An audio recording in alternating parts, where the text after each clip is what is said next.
Sur ces 2 lignes de production, 100 à 120 salariés se répartissent les tâches. 4 grandes familles. La première, on a les manutentionnaires qui justement vont conditionner ou mettre en caisse l'ensemble des chocolats qu'on conditionne. On a les conducteurs, donc qui sont des personnes qui sont formées pour conduire une machine et pour faire des contrôles. On a ensuite les mouleurs qui vont mettre en condition le chocolat pour qu'il soit utilisable et enveloppable. Et on a les chefs d'équipe qui sont garants justement de leur équipe. Parmi eux, Bruno, il travaille dans cette entreprise depuis 25 ans. Vous aimez toujours le chocolat? Oui, j'aime toujours le chocolat. Et c'est tant mieux, car ici les équipes se relaient, nuit, jour et week-end, pour produire des figurines et bonbons en chocolat 24 heures sur 24. Bruno exerce le métier de mouleur. Il est à la tête de 2 lignes de production. On produit 8 tonnes par équipe et sur 24 heures, on fait 24 tonnes. Cycle chaud puis froid permettent le durcissement du chocolat. Bruno achève les derniers réglages afin d'éviter les défauts d'aspect. On règle les températures de viscosité avec une tempéreuse pour que le chocolat puisse bien aller autour du moule, rotation correctement et qu'il puisse refroidir correctement. C'est un tempéromètre. Et là, elle est sur 4, on est bien réglé. Ça y est, tout est bien réglé. Chaque chocolat nécessite 45 minutes à 1 heure de préparation.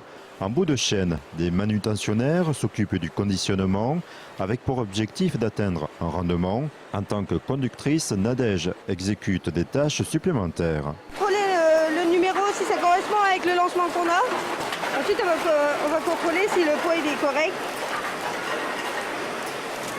Donc là, il est correct. Et on en pèse 10 chaque heure. Chaque heure, on en pèse 10 et toutes les 2 heures, on doit contrôler si le sachet est bien clipsé, soudé, voir si le contenu est correct et est bien emballé et si ça correspond à ce qu'on nous demande. Particularité de l'agroalimentaire, le nombre de saisonniers. Ici, ils sont quasiment aussi nombreux que les permanents. C'est 8 mois consécutifs. Pour moi, personnellement, parce que je suis opératrice machine, je sais que tous les ans, on va me rappeler. Exécuter des consignes nécessite de lire, écrire et parler français. À 30 ans, diplômé d'un bac+5 en gestion de production, Franck occupe un autre poste. Il est chef d'atelier.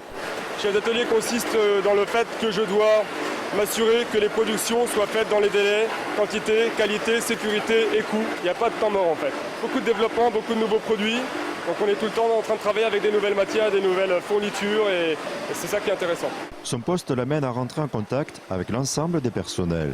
Je dois décider du nombre de personnes affectées à telle et telle machine, les compétences des personnes, de la quantité de chocolat commandé, des spécificités des produits à envoyer. Au-delà des qualifications, ces métiers nécessitent de supporter l'ambiance en atelier. Un esprit alerte, le respect des horaires et d'hygiène sont considérés comme indispensables.